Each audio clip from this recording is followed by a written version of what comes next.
co-sponsors. Republican Congressman Doug Connells of Georgia joins me now with the details of his new plan. Representative, good to have you here. Let me first back up. We'll get to your plan in a second, but you heard the president there speaking in Argentina saying, look, it's un-American of us to profile people or look at people more intently just because of their religion. Now, of course, we were founded on the freedom of religion, but has this gone beyond religion at this point where really it's a political ideology and we need to recognize that?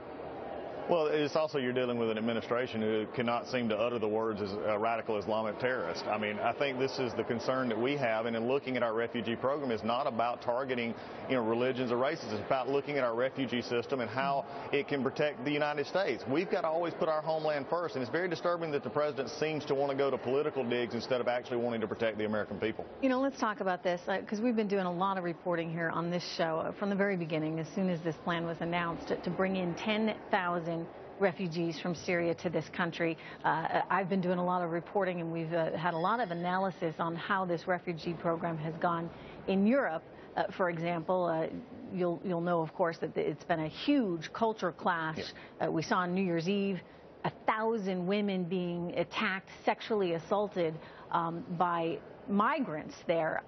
So amid all of this, whether it's the culture clash that's happening because these people don't recognize Western women the way the rest of us do, or it's actual terrorism, what is it that we need to do as, he proposes bringing 10,000 in? Well, I think the biggest thing is, and what the bills that we're proposing looks at is, one, we got to look at fraud. We got to look at the way the system is being used.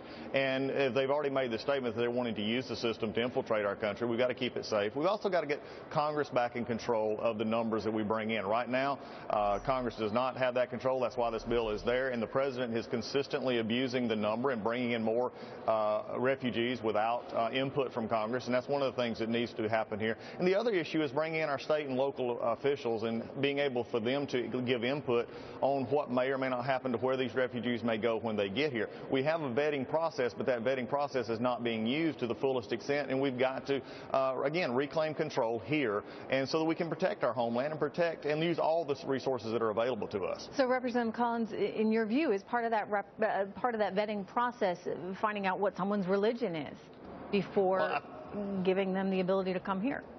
I think you've got to find out everything. I think look at the fraud aspects that we've seen so far. We had, from an Ethiopian prison guard who tortured and murdered those in Ethiopia who lied and committed fraud on his application, came here. We had just this January 2 Iraqis who applied for refugee status, lied on their applications, and yet were found to be consorting with ISIS. Part of the problem we've got here is a lack of communication, and we're being too sensitive. We need to use all sources. That means looking at open sources, internet. Instead of just going through a checklist of questions and ideas and going through the motions, we need to do a thorough vetting process and actually also vet them after they get here until they actually have a change of status. That's what this legislation does. It's very simple and straightforward. I do not understand how people cannot say we need to get better control over this. Look, I think you're a realist. And, the president doesn't quite want to recognize all this for what it is. Anyway, Congressman, thank you very much for joining me. I'm glad to be here, Trish. Anytime. Right back with more.